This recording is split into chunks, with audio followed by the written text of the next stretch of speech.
profesor Remer Flores y vamos a dar inicio a esta semana número 12. ¿Ah? Como semana 12 que nos toca desarrollar, responde pues a un tema de historia del Perú.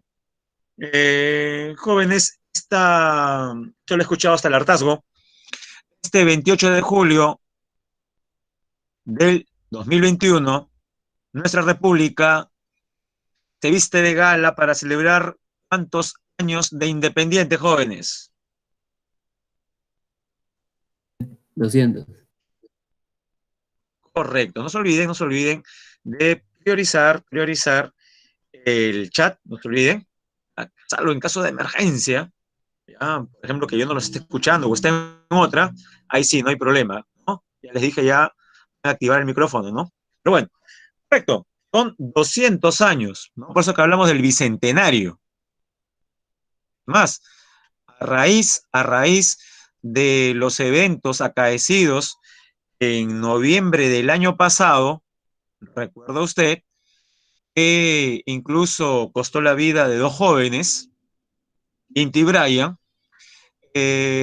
apareció un término correspondiente pues a la generación de los jóvenes que tomó las calles, la mayor parte eran jóvenes, y exigió, por ejemplo, la renuncia del presidente por una semana de apellido Merino. Bueno, esto sí que se le llama la generación del bicentenario. Al respecto, jóvenes, vamos a hablar obviamente pues del 28 de julio de 1821. Pero antes de ello tenemos que tratar acerca del periodo anterior. ¿Cómo se le conoce, jóvenes, al proceso que de alguna manera no culmina, pero tiene como aspecto central la independencia del Perú? Bueno, este proceso se conoce como emancipación. Cuando uno habla de emancipación, ahí se le viene a la mente el nombre de algunos personajes, ¿no? Mateo Pumacagua, Juan Pablo Vizcarra Guzmán, Hipólito Unanue, Toribio Rodríguez de Mendoza, ¿no? Entre próceres y precursores. Pero habría que recordar, jóvenes, que la emancipación como proceso anterior a la propia independencia se gesta desde mucho tiempo antes todavía. Habría que remontarnos hasta finales, escuche bien, finales de los 1600 y comienzos de los 1700. Quedémonos con los 1700. O sea, estamos hablando de qué siglo, jóvenes. Cuando hablamos de los 1700, ¿a qué siglo nos referimos? El 18, muy bien. En el siglo XVIII, escuche muy bien, se van a dar dos rebeliones de carácter indígena muy fuertes. No fueron las únicas, jóvenes. Desde el momento que los españoles pisaron este territorio, la población nativa se enfrentó a esto. Lo vimos hace 2 semanas, ¿recuerda? A ver, los que tienen buena memoria. ¿Quiénes fueron los primeros en dar batalla a los españoles? No me digan los incas, porque los incas, grosso modo, estaban divididos en dos grupos. Recuerda la guerra civil. La guerra civil entre Huáscar y Atahualpa, hemos dicho que fue en realidad una guerra de, no se olvide, esta palabrita, una guerra de panacas. Aquellos que se les ha olvidado, son las panacas. A ver, damos la oportunidad a algunos. A ver, jóvenes, en unas cuantas palabras. Es una panaca. ¿A qué se le llamaba panaca en la época de los incas? Que eso fue la guerra civil, una guerra de panacas. La panaca del Cusco versus la panaca de Quito, actual Ecuador. ¿Nadie? Correcto, Luis Hernán. Familia. Cualquier familia, todas las familias eran panacas. Y la respuesta es no. Solamente una familia. ¿Qué familia, jóvenes?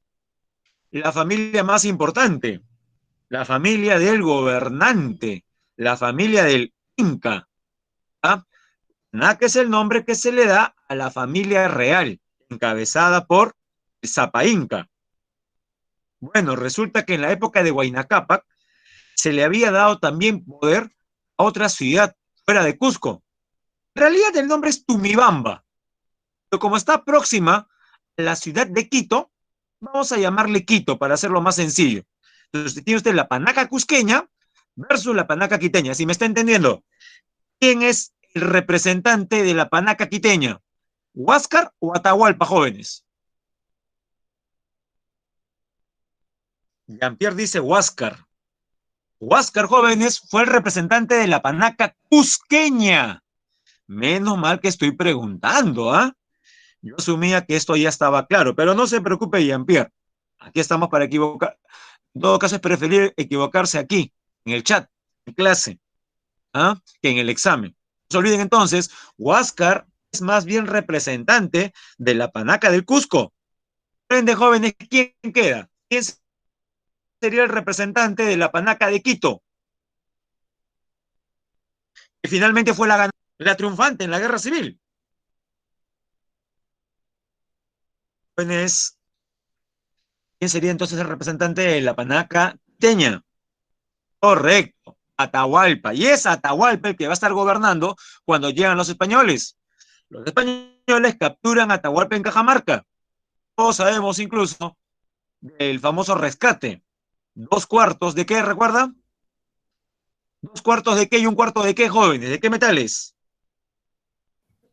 Correcto, correcto, Otto, ¿no? Cusqueña, Huáscar, Atahualpa, Quito, como lo he escrito en el chat. Muy bien. 2 cuartos de plata y 1 cuarto de oro, ¿no?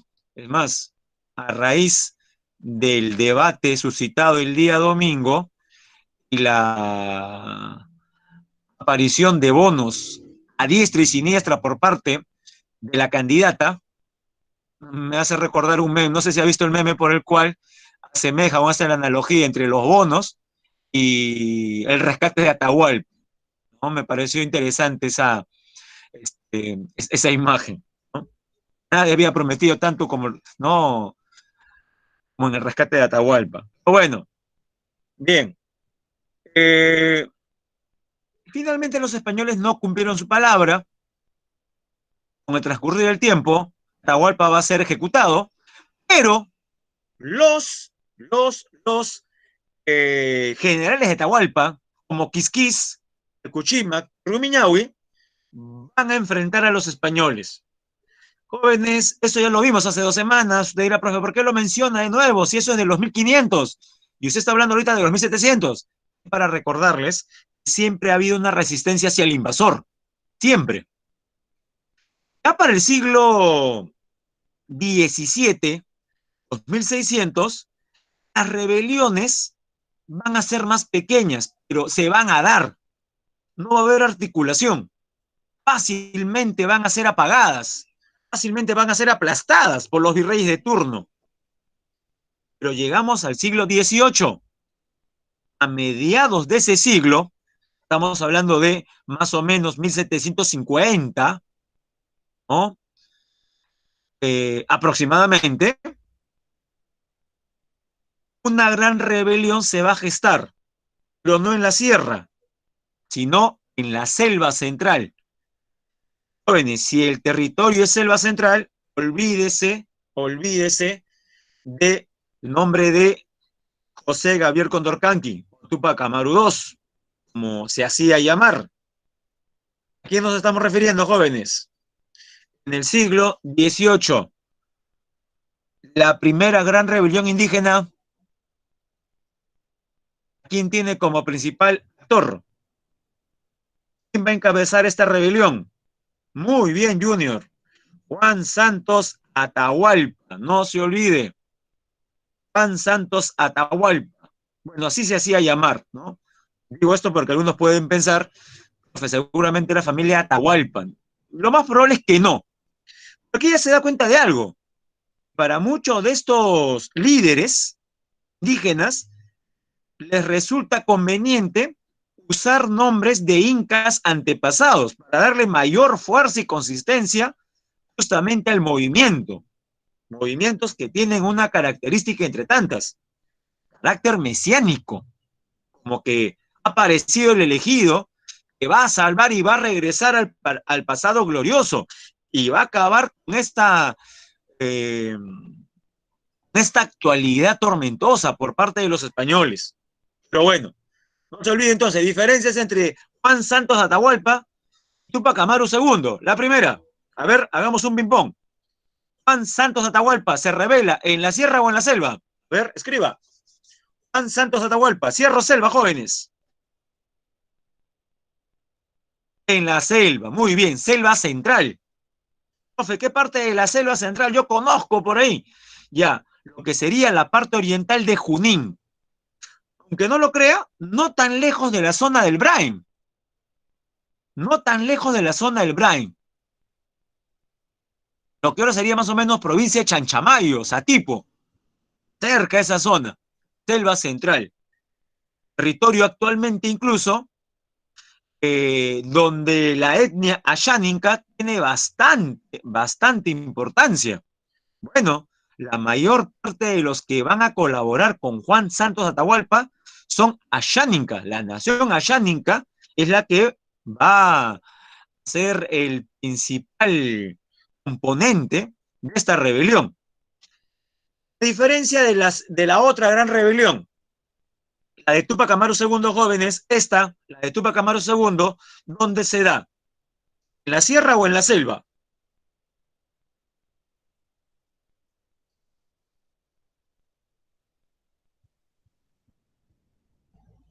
A ver, esperamos sus respuestas. Claro, ese es en la sierra. Ya dígame tres opciones. Sierra Norte, Sierra Centro, Sierra Sur.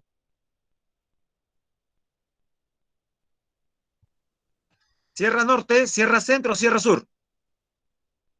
Sierra Sur. Epicentro, Cusco. Epicentro, Cusco.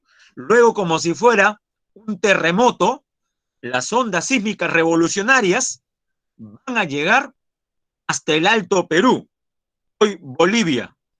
Hasta el Alto Perú, hoy Bolivia. No se me asuste, Carlitos. Lo digo en sentido metafórico. ¿Ah? Ya que usa el término epicentro, pero no se asusten, no se asusten. ¿No? No se asusten. ¿Ya? Que deben estar prevenidos para el terremoto de 8.5 grados que se cree debe ocurrir en la costa central en cualquier momento. No, no se asusten, no se asusten. Mentira, mentira. Sigamos, sigamos. Eh, bueno, pues jóvenes, vamos a comenzar hablando de estas rebeliones y ver el contexto. Pasemos entonces a nuestra diapositiva. Usted dirá, profesor, entonces de frente, comencemos con Juan Santos y Túpac Amaru II. Pero antes de ello, hay que ver en qué contexto se desenvuelven estas dos rebeliones. ¿Por qué ocurren esas dos rebeliones en el siglo XVIII y no antes? De esa manera. Ya. Este es el marco, jóvenes. Las reformas borbónicas.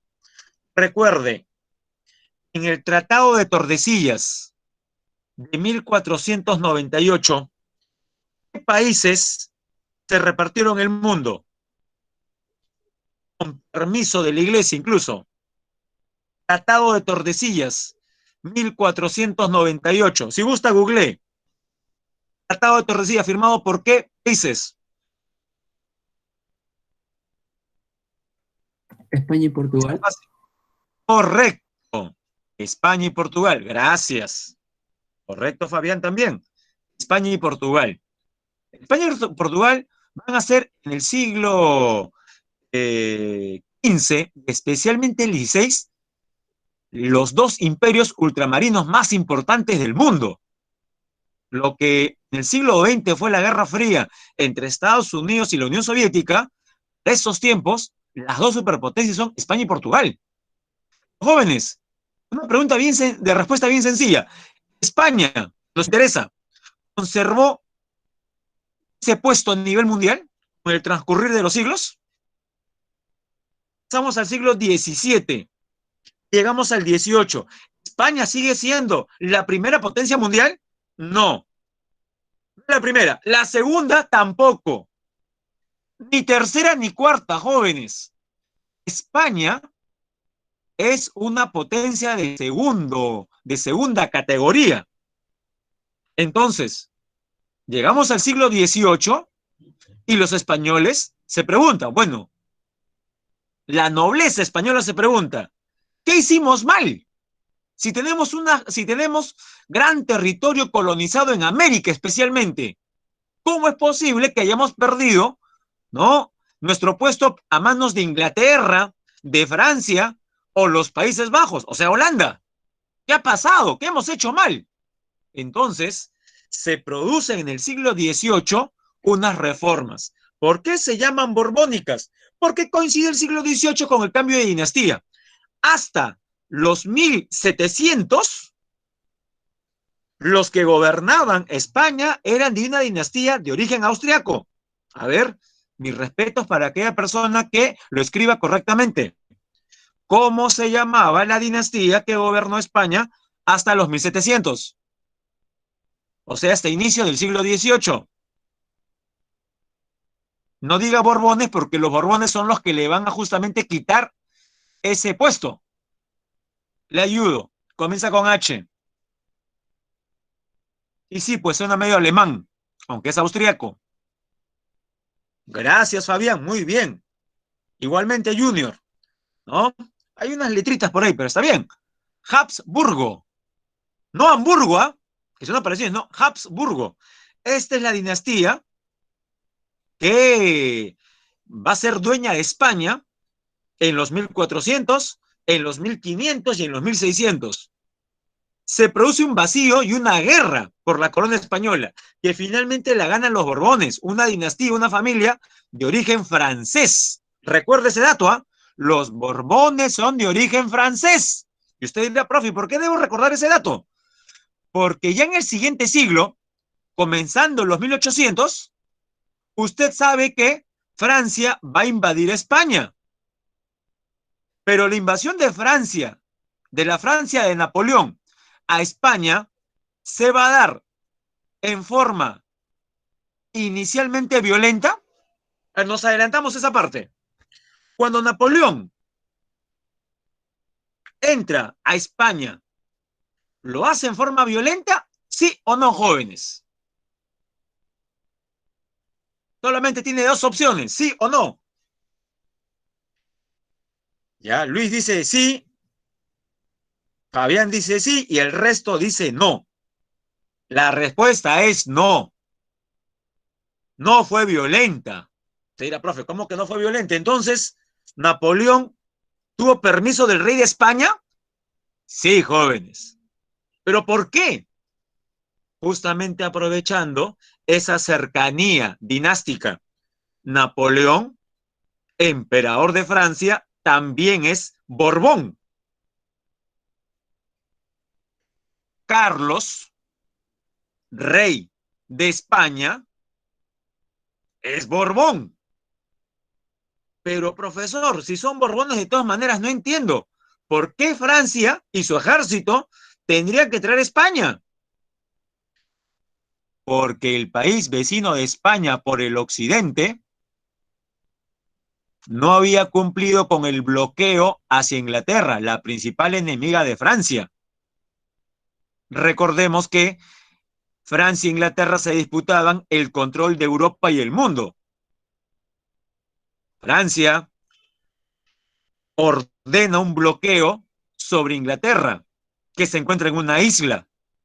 ¿Qué es un bloqueo? Prohibir al resto de países comerciar con Inglaterra. Pero ya se imagina, ¿qué país vecino de España no le hizo caso a Francia? No le hizo caso a Napoleón y comerciaba todavía con Inglaterra. Está fácil, jóvenes. Recuerde que España tiene solamente dos vecinos. Ya mencionamos uno que es Francia. Por el otro lado, ¿quién está? Comparte con España la península ibérica. ¿Qué más le tengo que decir? ¿Que hablan portugués? Creo que no. Correcto. Portugal. Gracias, Hamilton. Gracias, Jean-Pierre. Ya lo dije, por supuesto, ya. Sino que ustedes están tímidos hoy día, no sé qué les pasa. Creo que son los nervios del domingo. Pero bueno. Sin miedo, jóvenes, sin miedo. Portugal. Y usted dirá, profesor, entonces, pero ¿acaso no habían barcos? Bueno, aviones no habían, profesor, pero ¿acaso no habían barcos para sin necesidad de cruzar España. Francia, ataque Portugal. Recuerde, si hay una característica que debemos recordar de los ingleses, especialmente en estas épocas, es su dominio de las rutas marítimas. La mejor armada, la mejor naval del mundo, hasta antes de la aparición de los Estados Unidos como superpotencia, era la inglesa. Entonces, el problema con Napoleón era que no podía usar la vía marítima para castigar a Portugal. Entonces, jóvenes, si no tiene la vía marítima y todavía no existe la vía aérea, ¿cuál es la única ruta para llegar a Portugal? No es marítima, no es aérea. ¿Qué queda, jóvenes? Terrestre, pasando por España. Napoleón hábilmente aprovecha que la dinastía en España es también de origen francés. Y entonces, haciendo uso, ¿no? O aludiendo, pues, este origen familiar común, el rey de España erráticamente abre las puertas de la frontera para que entre el gran ejército de Napoleón. Y en primer momento se cumple. Napoleón invade Portugal. Pero Napoleón se pregunta, invadí Portugal, pero mi ejército también está en España. ¿Qué hago? Ya, si usted fuera Napoleón, ¿qué haría? Lo mismo que hizo él. Premio doble, como dice Jean-Pierre. Se queda con España, jóvenes. Se queda con España. Pone como soberano de España a un familiar, a José Bonaparte, a su hermano José Bonaparte, que era conocido por los españoles, dada su adicción a la bebida, como Pepe Botella, pero su nombre era José Bonaparte. José Bonaparte o Pepe Botella es coronado como rey de España. Ahora sígame la lógica. Los españoles de a pie estaban contentos con lo que estaba sucediendo, que saquen a su rey y coloquen a un rey extranjero y que sean controlados por extranjeros. Obviamente que no. Y se va a producir en España, escuche bien, juntas, así se le va a llamar, juntas de gobierno, reuniones de españoles para coordinar la expulsión de los invasores, los franceses. Esas son las juntas de gobierno. Yo les pregunto, jóvenes, estas juntas que se arman en España, ¿tienen qué objetivo? Ya se lo dije. ¿Cuál es el objetivo de formar juntas en España? ¿Expulsar a quiénes, jóvenes? A los... Expulsar a los franceses. Muy bien. Expulsar a los franceses. Ya. Ahora regresemos aquí a América. En las colonias españolas en América, como Perú, como la del Río de la Plata, o como o como la de Nueva Granada, ahora Colombia, Venezuela y Ecuador, yo les pregunto, los que habitan estos territorios, ¿qué es lo que van a formar también? Juntas de gobierno. Pero he aquí la diferencia. Las juntas de gobierno que se forman en Sudamérica no tienen como objetivo pedir la expulsión de los franceses. Creo que esto sí lo puede responder. Si bien es cierta, esa fue la excusa, en Sudamérica se forman juntas de gobierno, como en Buenos Aires, como en Santiago, de Chile, como en Chuquisaca, ¿no? Ahora la capital de Bolivia, Sucre, Chuquisaca, como en Bogotá, como en Quito y en otros lugares más, se forman juntas de gobierno. Las juntas de gobierno se forman, tienen como excusa rendirle fidelidad al rey de España y pedir la expulsión de los franceses. Pero eso decía, eso es lo que afirmaban. Pero en realidad, jóvenes, ¿cuál era el objetivo de las juntas de gobierno? Jóvenes, si usted fuera un criollo, un español americano, descontento con la forma como la corona española trata a las colonias, ¿no sería este el momento más adecuado para la separación? ¿Qué dice usted? A ver.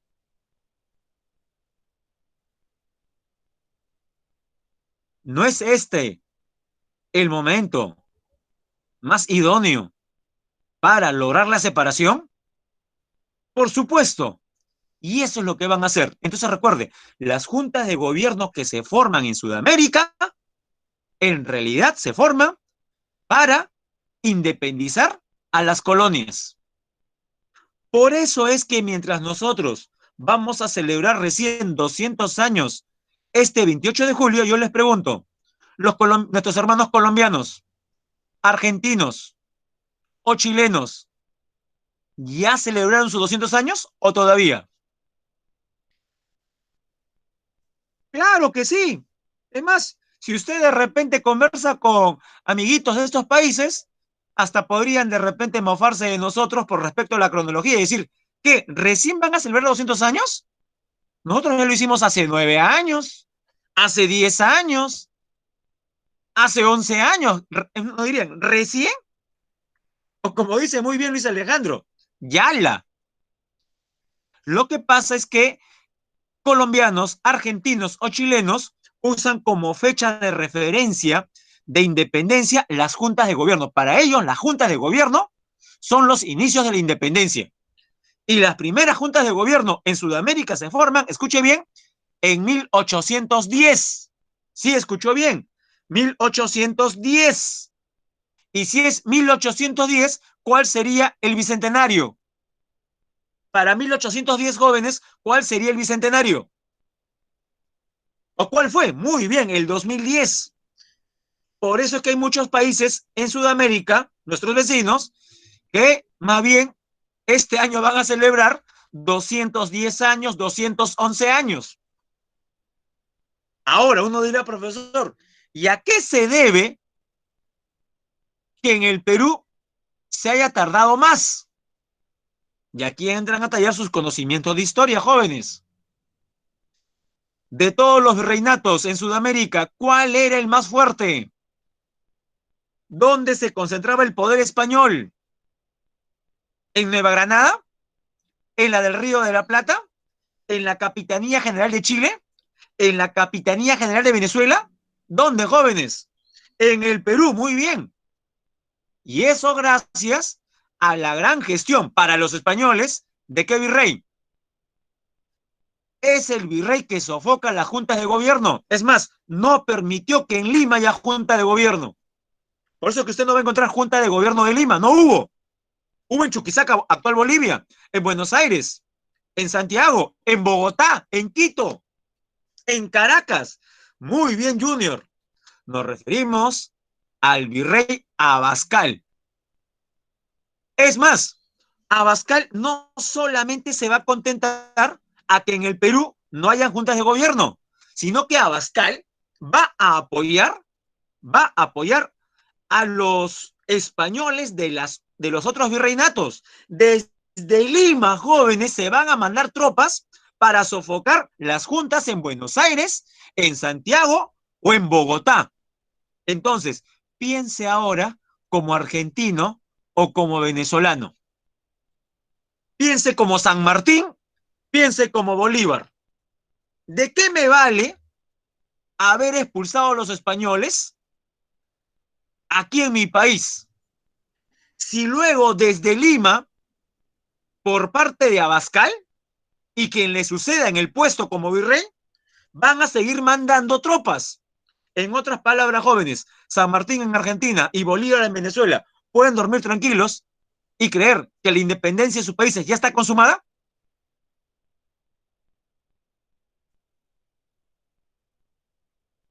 Correcto, no pueden dormir tranquilos. Tienen pesadillas, por así decirlo. ¿En qué sentido? saben que hay una amenaza a sus independencias. Y esa amenaza, ¿desde dónde viene?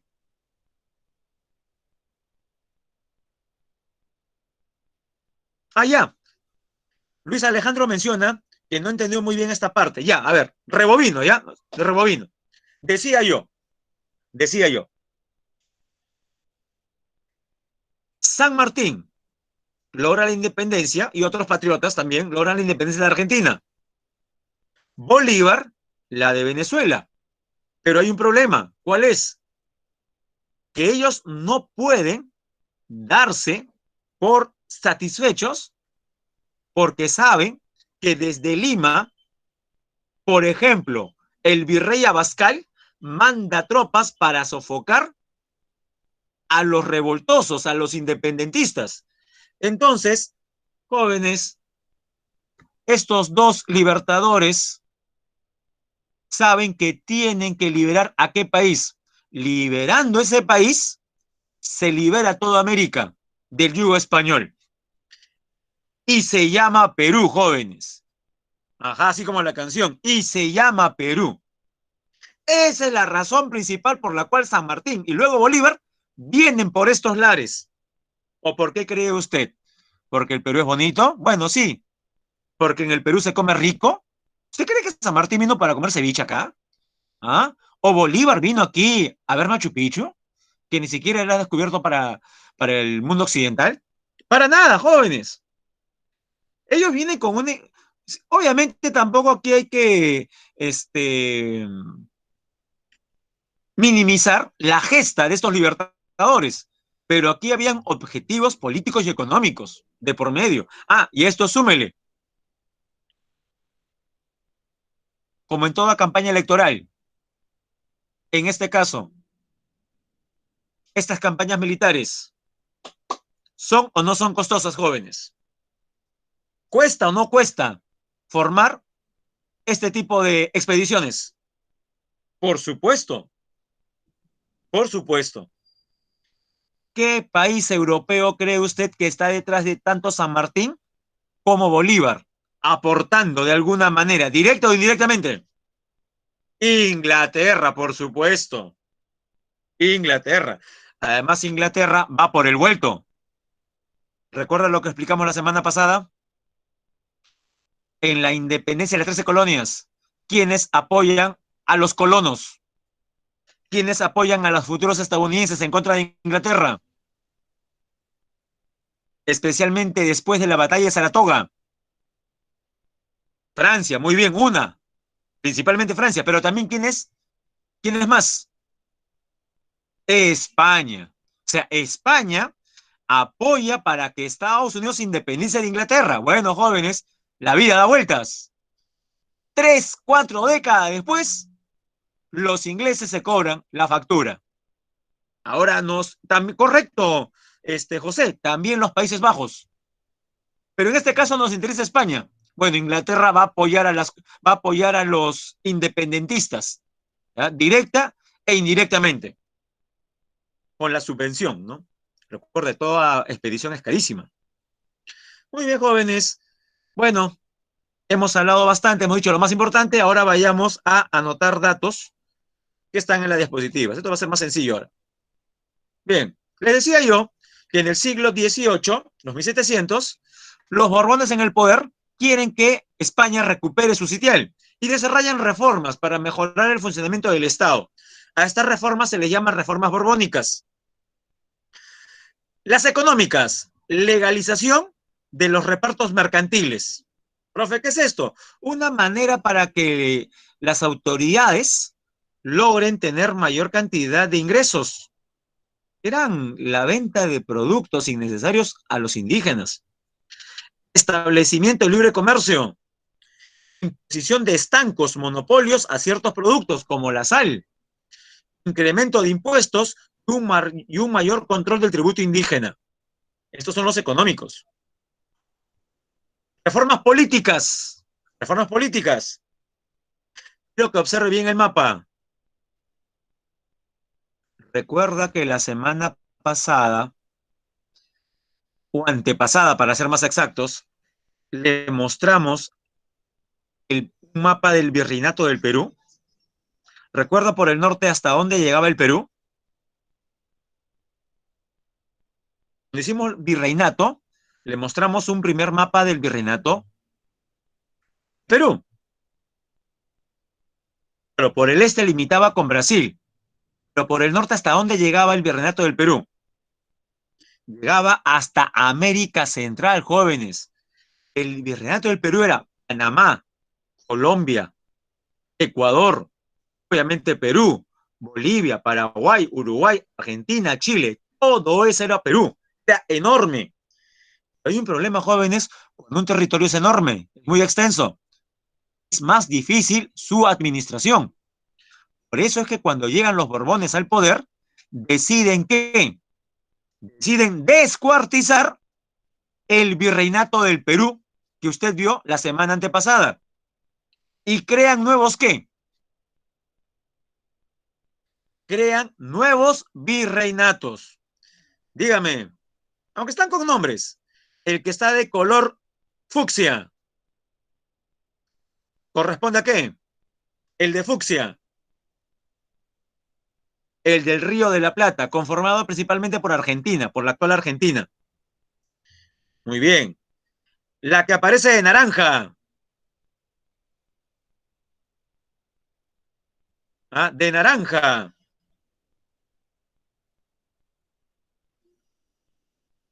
Nueva Granada, que es principalmente la actual Colombia, Nueva Granada.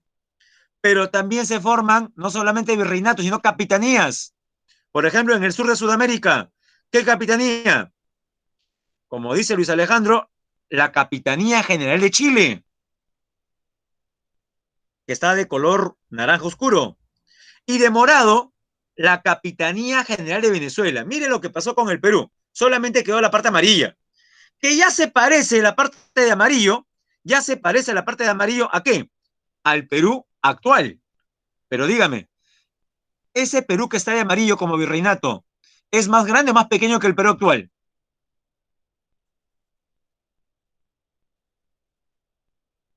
Es más grande. La gran pregunta es, jóvenes, ¿qué pasó? ¿Por qué quedamos así?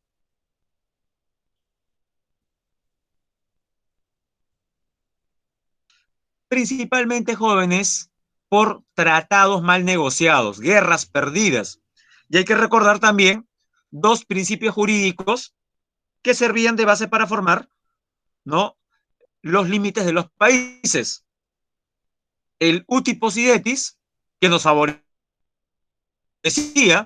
porque trata acerca de que los países o los nuevos países van a conservar sus fronteras. Uti possidetis y así como poseías, seguirás poseyendo. En otras palabras, así como cuando fuiste virreinato, así conservarás ahora como república. Eso nos favorecía, jóvenes. Eso nos favorecía. Pero también había otro principio de mayor peso que el uti possidetis. ¿Recuerda cuál era el otro? Libre, complete, correcto, Junior, libre determinación de los pueblos. ¿Qué significa? Que en zonas donde hayan reclamos, donde hayan controversias, finalmente, ¿qué va a primar? La decisión de la población de la zona. Libre determinación de los pueblos. Y buena parte de los pueblos que fueron sometidos a consulta decidieron pasarse a otro país y no al Perú, jóvenes. Bien. Más bien vamos a sacar ese mapa porque puede generar de repente algún tipo de... Ah, hay que leer, antes de sacar el mapa hay que leer la información. Políticas, creación de virreinatos, Nueva Granada, Río de la Plata, creación de capitanía, Chile, Venezuela, dentro del Perú, creación de las intendencias, las cuales reemplazan a los corregimientos. Y esto a raíz de la rebelión de Tupac Amaru. Recuerda que Tupac Amaru se rebeló contra el abuso de los corregidores. Si bien es cierto, Tupac Amaru fue derrotado, las autoridades españolas decidieron eliminar los corregimientos y reemplazarlos por intendencias. Otras reformas, como la religiosa, se expulsó a los jesuitas, tanto de España como de América, y se crea el Convictorio de San Carlos. Algunos efectos de las reformas. El libre comercio benefició a los puertos de Buenos Aires y Valparaíso y perjudicó el Callao, que tenía el monopolio. Aumento de la recaudación tributaria, o sea, de los impuestos a favor de la corona española. Los repartos mercantiles eran abusivos, les dije. Otros impuestos motivaron resistencia en la población indígena, en algunos casos violenta. Jóvenes, ¿a quién tenemos en la imagen?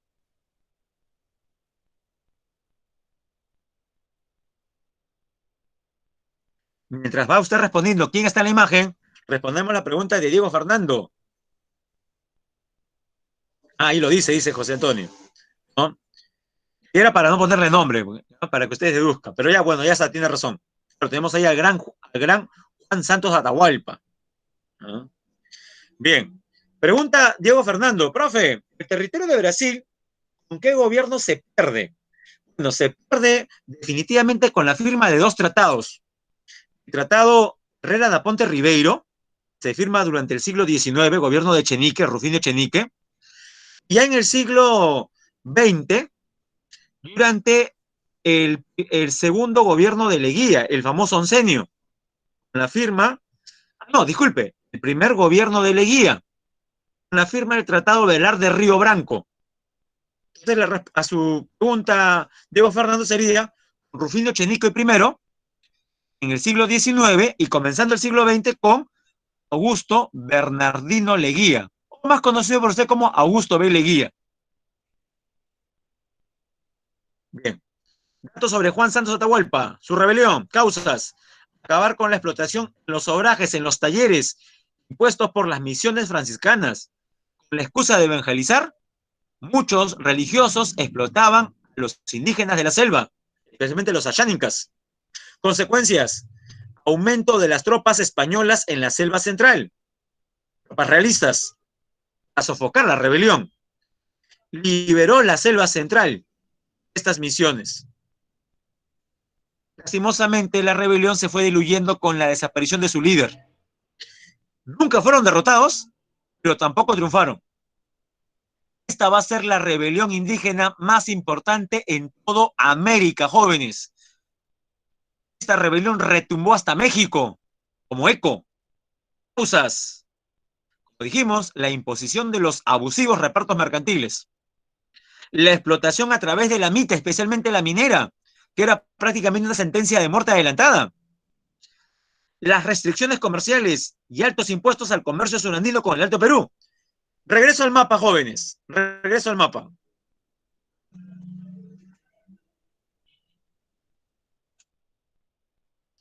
Ya, tenemos el mapa nuevamente de Sudamérica. Jóvenes, lo que usted ahora llama Bolivia, con estas reformas políticas, ¿a quién pasarían a formar parte? ¿Al Perú o al Virreinato del Río de la Plata? La actual Bolivia, con estas reformas borbónicas, pasarían a ser administradas por qué virreinato, Perú o Río de la Plata. Correcto, como dice Luis Alejandro, serían controlados ahora por el virreinato del Río de la Plata. Muy bien. Usted dirá, profe, ¿y eso qué tiene que ver? Jóvenes, lo que usted ahora llama Bolivia siempre fue parte del Perú. Es más, se llamaba Alto Perú. Lo que usted llama Bolivia se llamó Alto Perú. Y como Alto Perú, habían rutas comerciales, había flujo, intercambio comercial muy fuerte entre el Alto Perú y el Perú, especialmente en la parte sur, Puno, Cusco. Cuando el Alto Perú pasa a ser controlado por la del Río de la Plata, pregunto yo, ¿los comerciantes de Cusco se verán afectados al perder ese mercado? ¿Qué dice usted? Por supuesto, se van a afectar, especialmente un personaje, José Gabriel Condorcanqui. Era un indígena noble, porque recuerde que hasta dentro de la masa indígena había clasificación, había división, había jerarquización. José Gabriel Condorcanqui no era un indígena que era escogido para hacer la mita.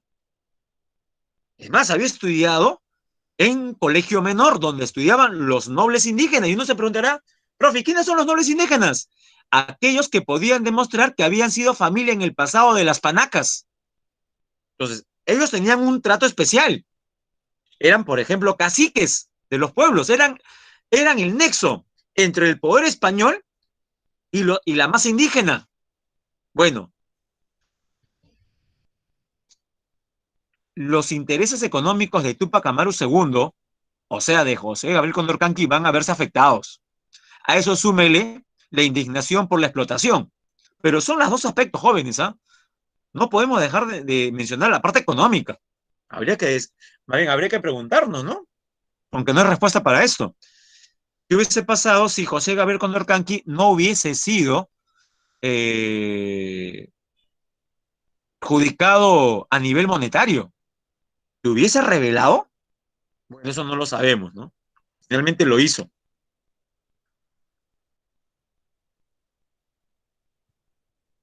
Ya. Consecuencias. Creación de la Real Audiencia del Cusco. Creación de las intendencias en reemplazo de los corregimientos. Abolición de los repartos mercantiles. La rebelión de Tupac Amaru, la fase quechua, la fase cusqueña, inició en Tinta, Cusco, con el ajusticiamiento del corregidor Antonio Arriaga. Inicio, hay victorias en Sangarará. Finalmente, Tupac Amaru II fue derrotado en Cacupe. Va a ser ejecutado. Ahí tiene usted una imagen de la famosa ejecución. Derrotado Tupac Amaru II, les van a continuar la lucha, van a ser sus seguidores en el Alto Perú, actual Bolivia. Se conoce como la fase Aymara. Se desarrolló en el Alto Perú, liderada por Tupac Katari, cuyo verdadero nombre era Julián Apazanina, y Diego Cristóbal Tupac Amaru. Concluyó con el armisticio de Sicuani y después la ejecución de todos los seguidores. Ahora sí, jóvenes, vamos de lleno al proceso de independencia. Sofocada en las rebeliones indígenas, ahora tenemos a los criollos, especialmente como los líderes de lo que luego va a ser la independencia del Perú. Dirigido por sectores criollos. ¿Quiénes son los criollos? Los españoles nacidos en América, los que ya tenían conciencia de haber nacido en este territorio. Respaldo de sectores populares, mestizos, indígenas, y también esclavos. Factores internos, surgimiento de guerrillas, conocidos como montoneras, protagonismo de intelectuales separatistas y reformistas. Sí, hay precursores separatistas y otros que son reformistas. Los reformistas, obviamente, como indica su nombre, no quieren separarse totalmente de España, sino mejorar el sistema. Los separatistas son más radicales, ponen la independencia. Externos, influencia de la Revolución Francesa, influencia de la independencia de las 13 colonias, crisis del Imperio Español por la invasión de Napoleón, que ya mencionamos. Precursores, reformistas, Baquijano y Carrillo, Hipólito Unanue, Toribio Rodríguez de Mendoza. Separatistas, Juan Pablo Vizcor de Guzmán, Francisco Miranda, venezolano, José de la Ribagüero. Dos peruanos menos Francisco Miranda, que es venezolano. Círculos criollos, lugares donde se va a complotar contra los españoles. El convictorio de San Carlos va a ser el más importante. Está en la foto. Se encuentra en la esquina del Parque Universitario, el costado de la Casona de San Marcos. Fue el principal centro de conspiración criolla. La Sociedad Amantes del País, organización ilustrada, donde se discutían temas de la realidad del país. Su diario fue El Mercurio Peruano. La Escuela de Medicina de San Fernando, de la Universidad Nacional María de San Marcos, fundada en 1808, conspiraron contra el gobierno de Fernando de Abascal, el virrey, ya mencionamos, el que sofocaba las juntas de gobierno. Esto es fácil, jóvenes. Crisis del Imperio Español. Se produce el motín de Aranjuez, por el cual abdica el rey. Permitió la entrada de los franceses, Carlos IV. Esto se le conoce como la farsa de Bayona, porque al abdicar, correcto, al abdicar, Carlos IV, no, se facilita el acceso para que tome el poder el hermano menor de Napoleón, José Bonaparte. Se mencionó como Pepe Botella. Finalmente se firma el Estatuto de Bayona, donde se proyecta el desmantelamiento gradual del antiguo régimen. O sea, en otras palabras, jóvenes, España, que es absolutista, pasaría gradualmente a ser una monarquía constitucional. Esas son las Cortes de Cádiz famosas. Juntas de gobierno. Nos interesan las que ocurren en América. Formadas en América, algunas derrotadas por el virrey Abascal. La Junta de Buenos Aires organizó las campañas al Alto Perú. Posteriormente, la Corriente Libertadora del Sur. Cortes de Cádiz, como mencionamos, promulgó la Constitución Liberal. Estableció una monarquía constitucional. Como representante por el lado de los peruanos, podemos mencionar a Vicente Morales Duárez, que fue presidente de las Cortes de Cádiz, un peruano, un criollo, fue presidente de las Cortes de Cádiz, increíble, ¿no? Rebeliones criollas, características. General, jóvenes. La emancipación de la América Hispana causa descontento de los criollos con la administración española, vacío de poder en España tras la invasión de Napoleón. Esto genera un proceso de emancipación, ¿no? Que a su vez se manifiesta como campañas militares de Bolívar y San Martín. También hay influencia en México y en Centroamérica. Muy bien. Hay influencia también de las independencias de Estados Unidos, ¿no? Rebeliones criollas en el Perú. Tenemos el primer grito de Tacna, 1811, el levantamiento de Huánuco, el segundo grito de Tacna, la rebelión del Cusco, los hermanos Angulo.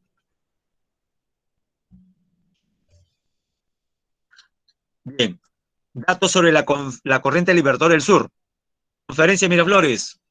San Martín se reúne con el virrey Pezuela, no hay acuerdo. Mientras tanto, Álvarez, por orden de San Martín, se dirige a la sierra, donde derrota a las huestes realistas españolas. Pezuela es sacado del poder por otro español, José de la Serna, que sería finalmente el último virrey del Perú, a través del motín de Anaspuquio. San Martín y la Serna se reúnen, ¿no? Pero tampoco se ponen de acuerdo. Finalmente San Martín, no, bueno, San Martín ingresa a Lima. Bueno, ahí vemos fotos del desembarco de San Martín primero. En Lima se da la famosa proclamación un 28 de julio de 1821, la famosa imagen. Ya San Martín en el poder inicia un gobierno conocido como protectorado. Recuerda, los españoles todavía no han sido expulsados. Gobierno transitorio que planteó instalar en el Perú una monarquía constitucional. San Martín era partidario de que el Perú sea gobernado por un rey, un parlamento.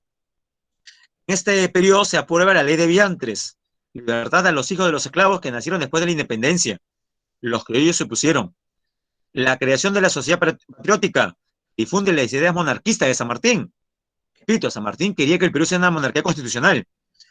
Primer Congreso Constituyente tuvo como objetivo la redacción de la primera Constitución. Jóvenes, San Martín finalmente se va del Perú, no logra convencer a Bolívar para juntos liberar al país y el poder queda en manos de una junta de gobierno. Después del fracaso de la campaña de puertos intermedios se produjo el motín de Palconcillo.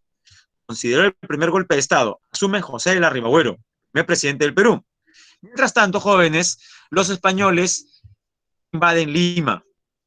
El gobierno tuvo que refugiarse en el Real Felipe. Ante esta situación, jóvenes, Ribagüero traslada la capital a Trujillo. El Congreso aquí en Lima nombra como nuevo presidente a Torre Tagle. Jóvenes, es un caos, es un caos. Ante esta anarquía, no le queda al Congreso que convocar a Bolívar y este impone sus condiciones, gobernar en forma autoritaria el Perú. Bolívar logró su cometido. Todos los poderes, derrota a los españoles en la batalla de Junín. Finalmente, vence a la Serna en la batalla de Ayacucho. Esta va a ser, jóvenes, la batalla que sea la independencia del Perú y América. Los últimos bastiones realistas fueron en el Alto Perú y todavía algunos españoles habían tomado el Real Felipe. Finalmente, jóvenes, ya Bolívar en el poder intentó formar una federación conocida como Federación de los Andes. Usted ve la parte que está pintada de naranja, amarillo, son los países que debieron haber sido parte de esta federación, pero fracasó, especialmente por la oposición del Perú. Bien, jóvenes, vamos a dejar de compartir y ahora rápidamente le vamos a dar las claves. ¿Está listo para apuntar? Imagino que sí. A ver, jóvenes, las claves. Pero, les dimos, jóvenes, las claves de la semana pasada. A ver, me vas a recordar. Porque si no, las dimos para darlas ahora.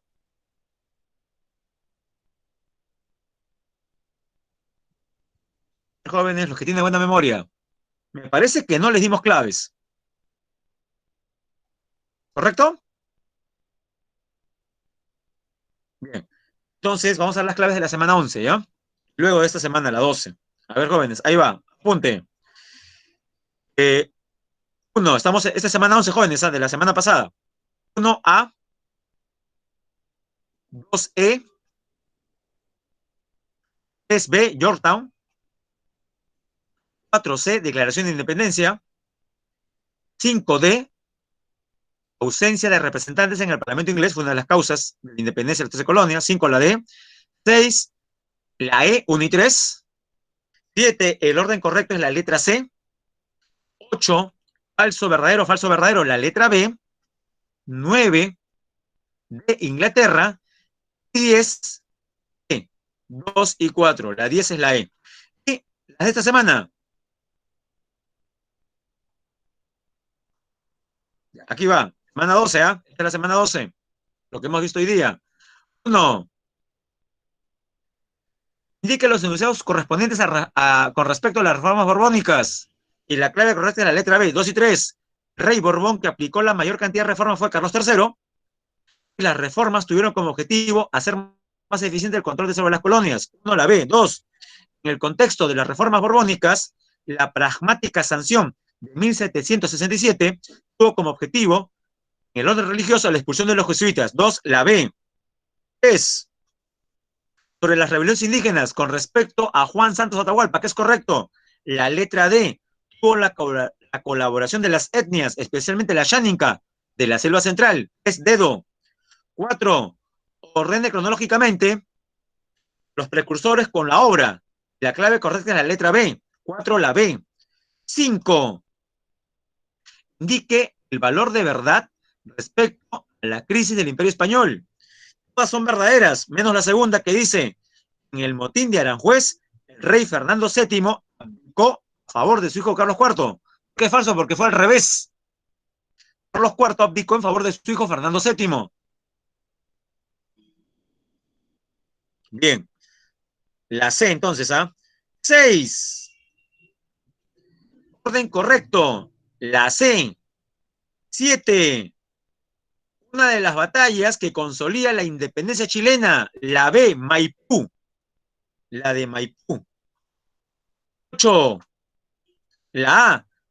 Tribunal del Consulado. El virrey Abascal, para derrotar las juntas de gobierno, tenía apoyo de los empresarios, de los comerciantes, reunidos en el Tribunal de Consulado. 9. Respecto al protectorado, es correcto, las dos primeras. Se crea la Sociedad Patriótica para difundir las ideas monarquistas que quería Martín para el Perú. Se promulga la ley de vientres, aunque los criollos no la aceptaron. 9, la A. Y la 10, ordena cronológicamente los eventos respecto a la independencia del Perú y la clave es la letra C. 2, 1, 3, 4. Bien, dejamos de compartir. Vamos ahora. Claro, ahora ya tiene, jóvenes, las claves de la 11 y la 12. Detenemos la grabación.